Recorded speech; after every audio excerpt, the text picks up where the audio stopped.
नहीं, मुझे लगता है कि देशभक्ति, देश, भारत, इन सब की नई परिभाषाएं पिछले दिनों गढ़ी जा रही हैं। जब हिंडनबर्ग की रिपोर्ट आई तो अडानी जी की तरफ से कहा गया कि ये भारत का अपमान है। अब ये पता नहीं, मुझे तो पहले ये मालूम था कि शायद नरेंद्र मोदी अपने आप को भारत के तौर पर देखते हैं, मगर अडानी भी अगर आपको भारत के तौर पर देखने लगे हैं तो फिर देशभक्ति की परिभाषा इस देश को बदलनी चाहिए।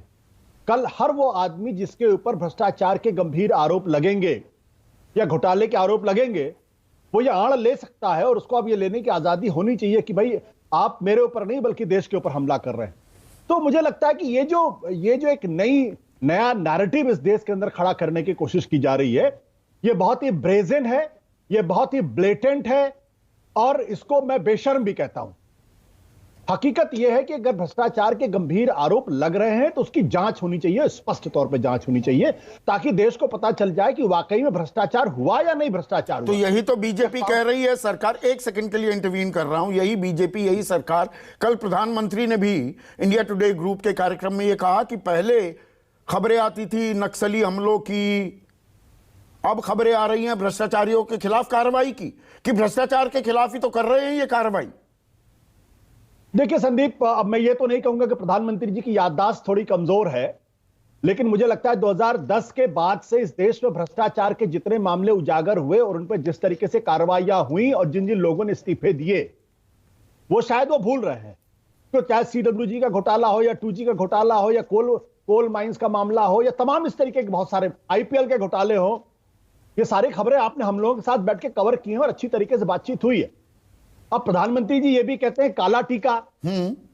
हमें तो ये मालूम था कि भारतीय संस्कृति में काला टीका तो मां लगाती है और मां और बेटे का जो रिश्ता होता है बड़ा अद्भुत होता है। अब आप काला टीके को भी अगर आप गलत सेंस में रखना चाहते हैं तो ये आपका अधिकार है, आप बड़े आदमी जरूर से रख सकते हैं। खैर, उससे अलग मैं बात करना चाहता हूं। देखिए, ये जो पूरी कोशिश की जा रही है कि 2024 का चुनाव भ्रष्टाचार के मसले पर हो, मुझे नहीं लगता कि इस तरीके की कोशिश में किसी तरीके का कोई दम है। ये कोई बड़ा मुद्दा बन सकता है। हां, ये जरूर बीजेपी की तरफ से कोशिश की जा रही है कि लड़ाई को राहुल गांधी बनाम नरेंद्र मोदी बनाया जाए, लेकिन ये 2019 नहीं है, ये 2024 है। 2024 का चुनाव राजस्थान और मध्य प्रदेश में तय नहीं होगा। 2024 का चुनाव तय होगा बिहार से, तय होगा महाराष्ट्र से, तय होगा बंगाल से और तय होगा कर्नाटक से। ये 4 राज्य दरअसल तय करेंगे कि भारतीय जनता पार्टी को 250 सीटें मिलती हैं या 350 सीटें मिलती हैं।